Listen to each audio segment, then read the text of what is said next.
Hello everyone, welcome to Harsha's Hindu divine. ఈ వీడియోలో మనం నీర్కుళ్ళ గ్రామం, సుల్తానాబాద్ మండలం, పెద్దపల్లి జిల్లాలో జరిగేటువంటి సమ్మక్క సారలమ్మ జాతర గురించి తెలుసుకుందామండి.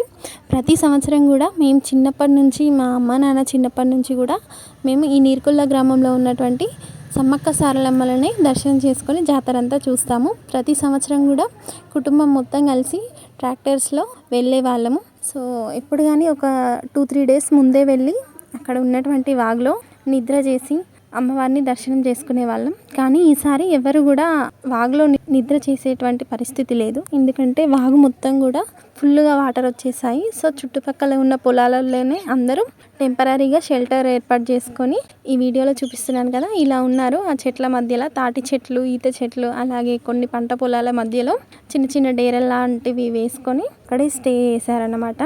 ప్రతి సంవత్సరం కూడా అందరూ ఒక 2-3 రోజుల ముందుగానే జాతరకు చేరుకొని ఆ వాగులోనే చిన్న చిన్న షెల్టర్ లాగా ఏర్పాటు చేసుకొని నిద్ర చేసేవారు. తెల్లవారి జంపన్న వాగులో స్నానం చేసేసి ఇంకా అమ్మవార్లకి మొక్కులు సమర్పించుకోవడానికి గద్దెల వద్దకు వెళ్ళి ఎత్తు బంగారాలు ఇచ్చేవాళ్ళు ఎత్తు బంగారాలు ఇచ్చేసి, మిగతా వాళ్ళు మొక్కులు సమర్పించుకొని జాతర అంతా కూడా తిరిగేవాళ్ళు.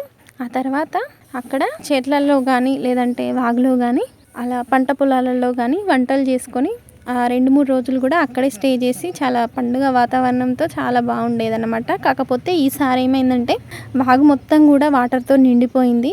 ఇక వాగులో స్టే చేసేటువంటి పరిస్థితి లేకపోవడంతో అందరూ కూడా పొలాలలో చిన్న చిన్న చెట్ల కింద షెల్టర్ ఏర్పాటు చేసుకొని అందరూ పొలాలలోనే ఉండిపోయారు. మేమైతే ఎప్పుడు కానీ 2-3 డేస్ ముందే వెళ్ళే వాళ్ళం. కాకపోతే ఈసారి మేము 1 డేనే వెళ్ళాం. మార్నింగ్ వెళ్ళి ఈవినింగ్ వచ్చేసామండి. ఇలాగే ఉంటుంది నీర్కుల్లాలో జరిగేటువంటి జాతర. ఇదంతా క్యూ లైన్ అన్నమాట. చాలా రష్ ఉంటుంది.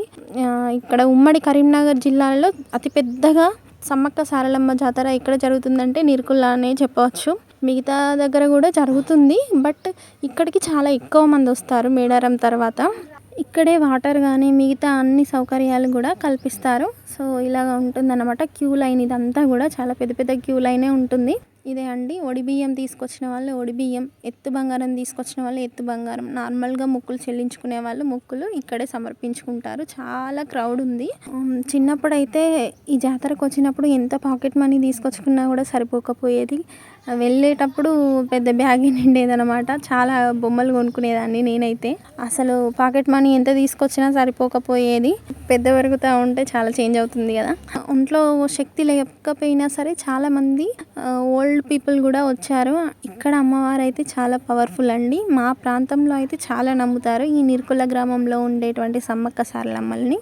ఎందుకంటే ఇక్కడ కోరుకుంటే కంపల్సరీగా నెరవేరుతుందని మా చుట్టుపక్కల చాలా గ్రామాలకి నమ్మకం. అందుకోసమే ఇక్కడికి చాలా ఎక్కువ మంది వస్తారు. అలాగే ఈ జాతరని రంగజాం జాతర అని కూడా అంటారంట. ఇది సమ్మక్క సారలమ్మ గద్దెలు అన్నమాట. ఈ విధంగా వెదురు కర్రలని సమ్మక్క సారలమ్మ గద్దెల దగ్గర ఉంచి వాటికి చీరలు కట్టేసి అమ్మవారి స్వరూపంగా భావిస్తారన్నమాట. ఇదిగో చూడండి. ఇంకా అమ్మవారికి మొక్కులు సమర్పించుకున్న తర్వాత అందరూ కూడా చికెన్, మటన్ వండుకొని అమ్మవారికి మొక్కులు అప్పచెప్పేసి ఇక్కడే భోజనం చేసి సాయంత్రం పూట ఇంటికి వెళ్ళిపోతారనమాట. ఇక్కడ కూడా చాలా ట్రాఫిక్ జామ్ అయిపోతుంది. మొత్తం ట్రాక్టర్లతో, ఎడ్ల బండ్లతో నిండిపోతుంది అన్నమాట. చాలా బాగుంటుంది చూడ్డానికైతే. ఫుల్ సెక్యూరిటీ కూడా ఉంటుంది ఎవరు తప్పిపోకుండా ఉండడం కోసం. చూస్తున్నారు కదా, ఇలాగా ఉంటుంది. చిన్నప్పుడు అయితే 3-4 డేస్ ఇక్కడే ఉండేవాళ్ళు. బట్ ఇప్పుడు కాలం మారుతున్న కొద్దీ అందరూ కూడా 1 డేలో వెళ్ళి మొక్కులు అప్పచెప్పేసుకొని వస్తున్నారు. బట్ ఆ నైట్ అంతా కూడా వాగులో నిద్ర చేసి అక్కడే ఉండి జాతర అంతా తిరిగి ఆ తర్వాత పంట పొలాలలో వంటలు చేసుకొని తిని వచ్చిన ఫీలింగ్ అయితే అది వేరే ఉంటుంది కదా. సో అలాగా ఎంజాయ్ చేసేవాళ్ళు అన్నమాట. కానీ ఈసారి మేము అది మిస్ అయిపోయాం. అలాగే వాగు కూడా చాలా బాగా ప్రవహిస్తుంది. అందుకోసమే అందరూ పొలాలలోకి వచ్చేసారు. శరీరం సహకరించని వయస్సు పైబడిన పెద్దవాళ్ళు కూడా ఇక్కడ మొక్కులు సమర్పించుకోవడానికి వస్తారండి. చిన్న చిన్న పిల్లలవి తల వెంట్రుకలు తీయడం కానీ, కాళ్ళకు సమ్మక్క బేడీలు వేసుకోవడం కానీ, ఇలాగా రకరకాల రూపంలో వాళ్ళు మొక్కులు చెల్లించుకోవడం జరుగుతుందండి. చిన్నపిల్లలు కానీ పెద్దవాళ్ళు కానీ ఎత్తు బెల్లం సమర్పించడము, తలనీలాలు సమర్పించడము, కొబ్బరికాయలు, ఒడి బియ్యాలు, చీర, సారీ, కళ్ళు శాఖ, అన్నీ సమర్పించడం, ఎవ్వరికి తోచిన రీతిగా వాళ్ళు మొక్కులని రకరకాలుగా సమర్పించుకుంటారండి. ఇక్కడే ఈ వాగు కానుకొని ఒక పెద్ద కొండ ఉంటుంది. చాలామంది అయితే ఆ కొండ ఎక్కుతారు. జాతర మొత్తం వ్యూ ఆ కొండపై నుంచి చూస్తే ఇంకా బాగా అనిపిస్తుంది. వాగు కానీ అటు పక్కన ఉన్న పొలాలు, జాతర ఏ విధంగా జరుగుతుంది అంతా కూడా మంచిగా అనిపిస్తుంది. చాలామంది గుట్ట కూడా ఎక్కుతారు. దానికి గుట్ట కానుకొని ఒక దేవాలయం కూడా ఉంటుందన్నమాట. ఇక్కడ అమ్మవార్లని దర్శనం చేసుకున్న తర్వాత ఆ టెంపుల్లోకి అయితే వెళ్తారు. ఈ సమ్మక్క సారలమ్మ జాతర యొక్క నేపథ్యం దాదాపుగా అందరికీ తెలిసే ఉంటుంది. ఇంకా ఎవరికైనా తెలియనట్లయితే మళ్ళీ ఒకసారి గుర్తు చేసుకుందాం. ఈ సమ్మక్క సారలమ్మ జాతర అనేది సుమారుగా 13వ శతాబ్దం, అంటే ఒక 800 సంవత్సరాల క్రితం ప్రారంభమైందని చెప్పుకోవచ్చు. కాకతీయ వంశం మనల్ని పాలిస్తున్న టైంలో సమ్మక్క సారలమ్మ అనే దేవతలు ఆవిర్భవించారు. అది ఎలాగంటే మేడారం అడవుల్లో ఉన్నటువంటి పరిసర ప్రాంతాలలో కొన్ని గిరిజన తెగలు అలాగే కోయ తెగలు నివాసం ఉండేవి.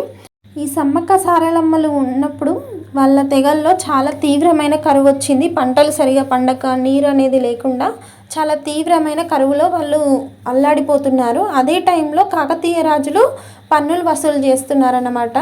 ప్రతి రాజ్యంలో కూడా వాళ్ళు పన్నులు కొంత వసూలు చేసేవారు. అలాగే ఈ గిరిజన తెగల నుంచి కూడా కొంత పన్నుని వాళ్ళు ఆశించారు. అప్పుడు సమ్మక్క సారలమ్మలు తీవ్రమైన కరువులో ఉన్నాము, తినడానికి తిండి లేదు, నీరు లేదు అని ఎంత చెప్పినా కూడా వాళ్ళు బలవంతంగా కప్పం కట్టాల్సిందే, పన్నులు చెల్లించాల్సిందే అని చెప్పేసి వాళ్ళపైన దాడి చేస్తారు.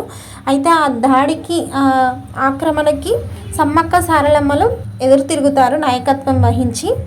ఈ సమ్మక్క సారలమ్మ తల్లి కూతుళ్ళు అవుతారు. అలాగే సమ్మక్క యొక్క భర్త పగిడిగిద్దరాజు మరియు కూతురు సారలమ్మ అవుతుంది.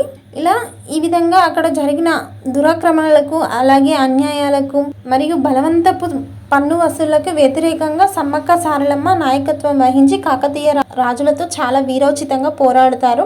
అలా పోరాడే టైంలో ఈ కాకతీయ సేనాధిపతులు అలాగే సైన్యం కూడా గిరిజన తెగల్లో ఉన్నటువంటి చాలా మందిని అతి క్రూరంగా చంపేస్తారు. అలాగే సమ్మక్క సారలమ్మలను కూడా చంపడానికి ప్రయత్నం చేస్తూ ఉండగా సమ్మక్క చిలుకల గుట్ట వైపు వెళ్ళి మాయమైపోతుందంట. అప్పటి నుంచి ఆమె కుంకుమ భరిణ రూపంలో భక్తులకి దర్శనమిచ్చి ఆ గిరిజన తెగను కాపాడుతూ వస్తుందంట. అలాగే ఆ చుట్టుపక్కల ఉండే గ్రామాల వాళ్ళకి కూడా ఎటువంటి కష్టం వచ్చినా, ఎటువంటి దౌర్జన్యాలు జరిగినా, ఆక్రమణలు జరిగినా ఆమె ఏదో ఒక రూపంలో ఉండి వారందరినీ సంరక్షిస్తుంది అని చెప్పేసి నమ్మకం. అలా ఆ నమ్మకం విస్తరించి ఇలా ఇంత పెద్ద ఆసియాలోనే అతి పెద్ద గిరిజన పండుగగా ఆవిర్భవించేంతగా అభివృద్ధి చెందింది. అలాగే ఇది మన తెలంగాణ స్టేట్ గిరిజన ఫెస్టివల్ కూడా, అంటే ట్రైబల్ ఫెస్టివల్ కూడా. సో ఇలాగా మన రాష్ట్ర గిరిజన పండుగ ఈ సమ్మక్క సారలమ్మ జాతర. అలాగే ఆసియాలోనే అతిపెద్ద ట్రైబల్ ఫెస్టివల్ అన్నమాట. కొన్ని లక్షల మంది కూడా ఈ మేడారం జాతరకి హాజరవుతారు. అయితే ప్రతి ఒక్కరు కూడా మేడారం వరకు వెళ్ళలేరు కదా, కాబట్టి అమ్మవార్లను స్మరించుకుంటూ వాళ్ళకి అందుబాటులో ఉన్నటువంటి చోట్ల ఇలాగా జాతరలని ఏర్పాటు చేసుకొని ప్రతి 2 సంవత్సరాలకు ఒకసారి కూడా అమ్మవార్లని పూజించుకుంటున్నారు. అయితే ఈ సమ్మక్క సారలమ్మ జాతర అనేది ప్రతి 2 సంవత్సరాలకు ఒకసారి కూడా మాఘ పౌర్ణమి రోజుగా వస్తుందన్నమాట. ఈ మాఘమాసంలో వచ్చేటువంటి పౌర్ణమి రోజుల్లో 4 రోజులు అమ్మవార్లకు సంబంధించిన ఈ జాతర జరుపుకుంటారు. ప్రతి 2 సంవత్సరాలకు కూడా వచ్చేటువంటి ఈ సమ్మక్క జాతరలో పౌర్ణమి టైంలోనే ఈ జాతర జరుపుకుంటారు. కాబట్టి ఇసుకలో నైట్ టైంలో అయితే ఆ పున్నమి వెన్నెల వెలుగులలో ఫ్రెండ్స్, రిలేటివ్స్, ఫ్యామిలీ మెంబర్స్తో చలికి చలిమంట వేసుకొని ముచ్చట్లు పెట్టుకుంటూ గడపడం అనేది అయితే చాలా అదొక స్పెషల్ ఫీలింగ్ అన్నమాట. మళ్ళీ జాతర మొత్తం పూర్తయిపోయిన తర్వాత అమ్మవార్లని తిరిగి అడవిలోకి ప్రవేశింపజేస్తారండి. ఇదే ఈ జాతర యొక్క నేపథ్యం. అమ్మవారు చాలా మహిమాన్వితమైన తల్లి కాబట్టి చాలామందికి నమ్మకం పెరిగి ఈ జాతరని పెద్ద ఎత్తున నిర్వహించుకుంటున్నారు. ఈ తాటి చెట్లు కనిపిస్తున్నాయి కదా, ఇదంతా కూడా జాతర అయిపోయిన తర్వాత బయటకు వెళ్ళేటువంటి దారి అన్నమాట. ఇక్కడ కూడా చాలామంది భోజనాల ఏర్పాట్లు చేసుకున్నారు. అలాగే చాలామంది ఇక్కడ కూడా స్టే చేస్తారు. చూడండి ఎలాగా ఉందో. మీలో ఎంతమంది నీర్కుళ్ళ సమ్మక్క సారక్క జాతరకి అటెండ్ అవుతారో కామెంట్లో తెలపండి. అలాగే వీడియో నచ్చినట్లయితే ఒక లైక్ చేయండి, ఛానల్ని సబ్స్క్రైబ్ చేసుకోండి, కామెంట్ చేయండి.